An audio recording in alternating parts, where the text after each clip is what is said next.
আজকে বলবো বিটিএস মেম্বাররা কেন অন্য সবার থেকে আলাদা।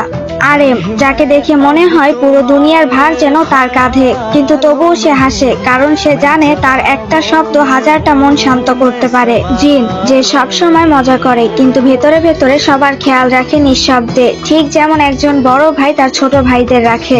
সুগা, যার চোখে ক্লান্তি থাকলেও তার গানে থাকে আগুন, সে আমাদের শিখিয়েছে নীরবতাও শক্তি হতে পারে। যে হোক, যে হাসি দিয়ে অন্ধকার ঘর আলোকিত করে দেয়, সে যেন রোদ্দুর, যেখানেই যায় সেখানেই উষ্ণতা ছড়িয়ে দেয়। জিমিন, যার চোখে মায়া, কথায় ভালোবাসা আর হাসিতে শান্তি, তার একটুখানি হাসি দেখলেই মনে হয় পৃথিবী এখনো সুন্দর আছে।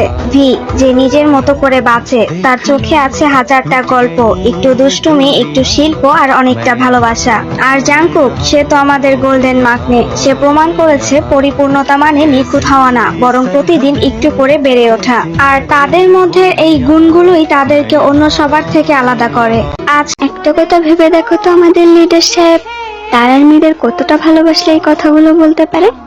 আরএম তার লাইভে বলেছে, আমার বয়স 32 চলছে, আমার পরিবার আমাকে বিয়ে নিয়ে ভাবতে বলছে, কিন্তু আমি বিয়ে করলে তোমরা যদি দুঃখ পাও, এই জন্য বিয়ে নিয়ে আমি এখন ভাবতে চাই না।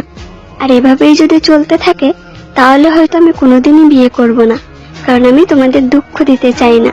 আর এগুলো শোনার পর কি বলবো, কোনো ভাষাই আমার জানা নেই।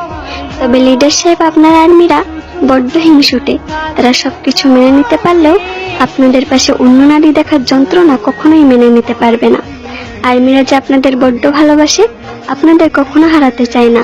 আমরা আর্মিরা অনেক ভাগ্য করে আপনাদের মতো 7 জন আইডল পেয়েছি, যারা নিজেদের খুশি চিন্তা করার আগে আমাদের ভালো খারাপ লাগার কথা চিন্তা করে।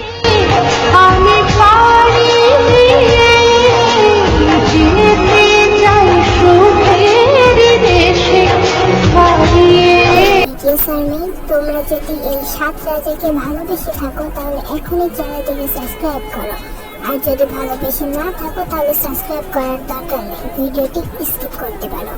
ধন্যবাদ।